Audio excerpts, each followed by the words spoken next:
La première étape que nous devons faire pour connaître la volonté de Dieu dans nos vies est de connaître Dieu d'abord, et cela commence par nous abandonner à Jésus-Christ, notre Sauveur, confesser nos péchés et accepter Jésus comme notre Seigneur et Sauveur personnel, comme il est écrit dans Jean 14 verset 6. Jésus lui dit, « Je suis le chemin, la vérité et la vie, nul ne vient au Père que par moi. » Jésus nous a révélé qui est Dieu, donc en connaissant Dieu, nous devons nous tourner vers Jésus, « Quiconque m'a vu a vu le Père. » Croyez que je suis dans le Père et que le Père est en moi.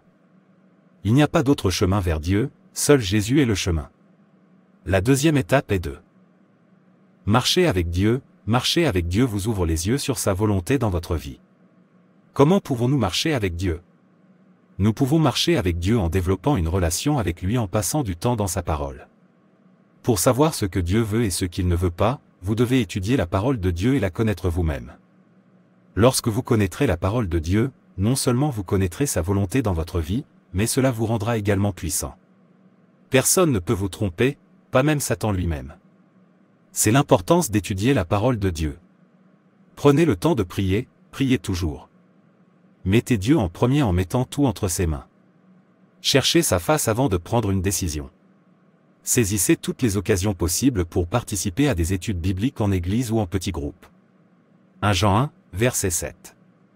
Mais si nous marchons dans la lumière, comme lui est dans la lumière, nous sommes en communion les uns avec les autres, et le sang de Jésus, son Fils, nous purifie de tout péché. Michée 6 verset 8.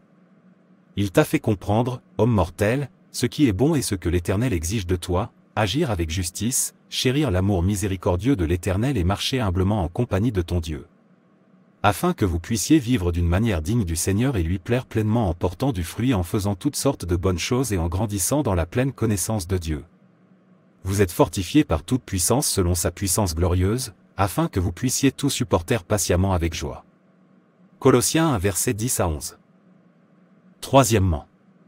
Abandonnez votre volonté à la volonté de Dieu, ne dites pas que c'est ce que je veux, et que je dois l'obtenir sans considérer ce que Dieu veut pour vous.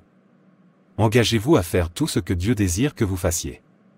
Obéissez à ce que vous savez déjà être la volonté de Dieu, ne discutez pas, n'essayez pas de tout faire tourner en votre faveur, n'ayez pas peur, mettez toute votre confiance en Dieu. Allez vers Dieu et parlez-lui de vos difficultés car il nous a appelés à les lui présenter. Demandez à Dieu de vous aider à lui faire confiance profondément et à vous abandonner à sa volonté. Priez, ô Dieu, que ta volonté soit faite, reconnais la souveraineté de Dieu sur tout.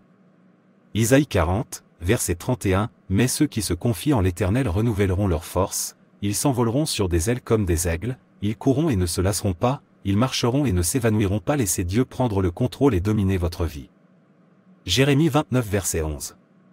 Car je connais les projets que j'ai pour vous, déclare le Seigneur, des projets pour vous faire prospérer et non pour vous nuire, des projets pour vous donner de l'espoir et un avenir. Faites confiance au Seigneur de tout votre cœur et ne vous appuyez pas sur votre propre intelligence.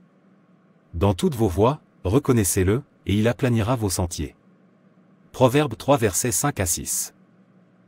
Recherchez également l'avis de Dieu, recherchez les conseils de chrétiens sages et mûrs qui ont une compréhension profonde de la parole de Dieu. Dieu s'est fait connaître à travers sa parole, la parole de Dieu est Dieu lui-même, et il n'y a aucune solution que vous ne puissiez y trouver. De nombreux aspects de la volonté de Dieu sont déjà soigneusement décrits dans sa parole. Jérémie 7 verset 23.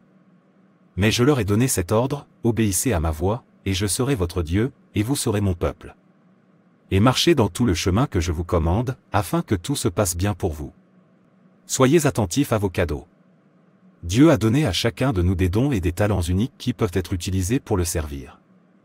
Écoutez son esprit, le Saint-Esprit est notre guide et notre conseiller, et il nous aidera à discerner la volonté de Dieu pour nos vies. Suivez son plan pour votre vie, faites confiance au plan de Dieu et suivez-le avec foi et obéissance. Soyez patients, le moment choisi par Dieu est parfait et il vous révélera son plan en son temps. N'oubliez pas que connaître le plan de Dieu pour votre vie est une quête qui dure toute la vie, vous devez donc être patient, ne pas précipiter les choses et ne pas être désespéré. Vous verrez alors clairement quelle est la volonté de Dieu dans votre vie. Lorsque vous trouverez la volonté de Dieu, elle correspondra à sa parole et il y aura cette paix dans votre cœur. Et rappelez-vous, n'aimez pas le monde ni les choses du monde. Si quelqu'un aime le monde, l'amour du Père n'est pas en lui. Car tout ce qui est dans le monde, les désirs de la chair et les désirs des yeux, et l'orgueil de la vie, ne vient pas du Père mais vient du monde. Et le monde passe avec ses désirs, mais celui qui fait la volonté de Dieu demeure éternellement. 1 Jean 2 versets 15 à 17. Pour trouver la volonté de Dieu, il faut avant tout suivre sa parole, seules ces paroles vous mèneront à sa volonté dans votre vie. Merci d'avoir regardé, et abonnez-vous, aimez et partagez.